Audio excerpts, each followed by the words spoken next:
Soy Manuel Moreu y soy tutor de CTO. A continuación te voy a contar cómo debes estudiar endocrinología para sacar el máximo partido a tu estudio. Endocrinología es una asignatura peculiar para estudiar de cara al MIR por distintos motivos. Antes de estudiar cada tema hay que comprender la fisiología propia de cada glándula. Por tanto, antes de cada tema aprenderemos la fisiología propia de esa glándula, que estará en el tema 1.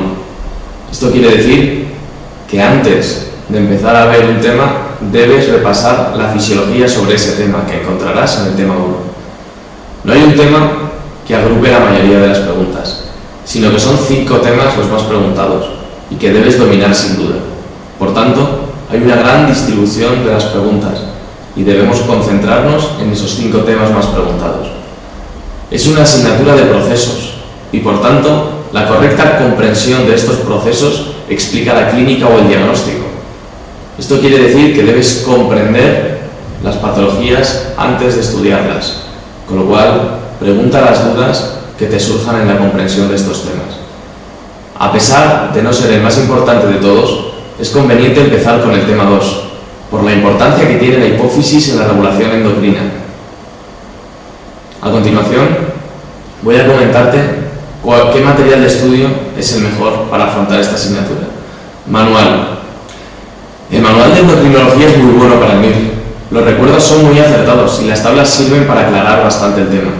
Con lo cual, cuando no entiendas alguna parte del temario, no dudes en mirar las tablas, porque ahí suele estar la respuesta. Los desgloses. En esta asignatura tienes que pensar como un endocrino. Muchas veces la pregunta no es igual, pero lo que sí que es igual es la forma de pensar para solucionarla. Con lo cual, tienes que ser muy riguroso a la hora de aplicar tus conocimientos. Para esto te recomendamos que hagas muchos algoritmos de manejo de pacientes, porque con esas herramientas responderás a muchas preguntas el día del MIR. Los desgloses te pueden servir para valorar cómo de acertados son tus esquemas y las correcciones que puedes hacer en esos esquemas para acertar más preguntas el día del MIR. Las clases son una herramienta más de tu trabajo. Te recomendamos que apuntes todas las dudas que vayan surgiendo y que no seas capaz de contestar con el material que te proporcionamos. Si esas preguntas no las solucionas en las clases, debes preguntarlas, porque probablemente son las preguntas que se han hecho con mala idea y son muy difíciles de explicar en un texto. Si no tienes la suerte de ir a clase, esas dudas deben ser solucionadas en los foros, con lo cual te invitamos a usarlos y a preguntarlas allí. A continuación os voy a comentar algunos consejos que te van a ayudar en esta asignatura. El primer consejo que te doy es que crees tus propias reglas hemotécnicas para todos esos asuntos que no eres capaz de memorizar o preguntas que fallas continuamente, porque tus propias reglas van a ser las mejores a la hora de recordarlas y de aplicarlas. Una regla que podéis aprenderos es que en los tumores productores de GH todo es grande, incluso el tumor. ¿Esto qué quiere decir? Que en los adenomas productores de hormona del crecimiento se produce el crecimiento global del cuerpo. Se pueden diferenciar dos tipos, el gigantismo y la acromegalia, en función del cierre de los cartílagos de crecimiento. Abiertos en el gigantismo, por lo tanto crecemos en altura, y cerrados en acromegalia, por lo tanto crecemos en anchura. Pero en cualquier caso, el 75% de las veces nos encontraremos ante un macroadenoma, que por ser macroadenoma y estar en la cabeza, puede producir cefaleas. Otra regla que os voy a comentar es la siguiente. Contrasta que el propio tío de Maradona disminuye el licor 43. Esta regla se ha creado para que recordéis los fármacos que disminuyen la conversión periférica de T4 a T3 y por tanto favorecen el tratamiento del hipertiroidismo. Son los contrastes yodados, el propanolol, el propiltiouracilo, la dexametasona y la amiodarona. Voy a recordar la regla. Contrasta, de contrastes yodados, que el propio propanolol, propiltiouracilo, de dexametasona, maradona, amiodarona. Una regla que os va a ayudar a responder muchas preguntas es la siguiente. Graves Basedow y Jod Basedow comparten el apellido y el hipertiroidismo. Esto quiere decir que tanto el Graves Basedow que es una enfermedad autoinmune con aumento de la producción de hormonas tiroideas, como el yodo-basedow, que es una inducción de hipertiroidismo por administración exógena de yodo a través de la alimentación o de tratamientos farmacológicos, que no os olvidéis, ocurre con mayor frecuencia en pacientes con bocio endémico, presentan ambos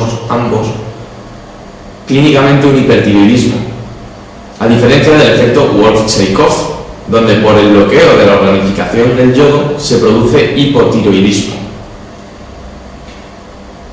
Enfermedades de la corteza suprarrenal. Este tema puede ser muy complicado si decides estudiártelo de memoria, y además no suele ser muy rentable porque lo olvidarás rápido, con lo cual es el tema idóneo para crear reglas. Desde CTO te proponemos la siguiente. El déficit de 21-hidroxilasa 2, como podéis ver, hace normo o hipotensión, ya que nos encontramos ante un déficit pierde sal, con 1, aumento de la testosterona, que cursará con un pseudohermafroditismo femenino. Déficit de 11-hidroxilasa.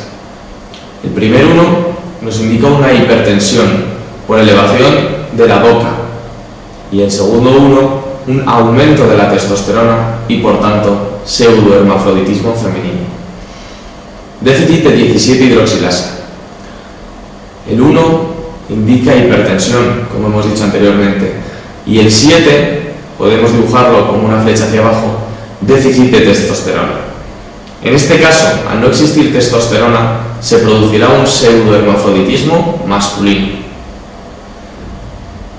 La siguiente regla que os voy a comentar es sobre los antidiabéticos orales. Te recomendamos esta regla que te permitirá contestar muchas preguntas, tanto de diabetes mellitus como de diabetes insípida. ¿Compro mi diabetes? ¿Mellitus o insípida? La clorpropamida es un antidiabético oral útil en el tratamiento de la diabetes mellitus y de la diabetes insípida, central parcial y nefrogénica.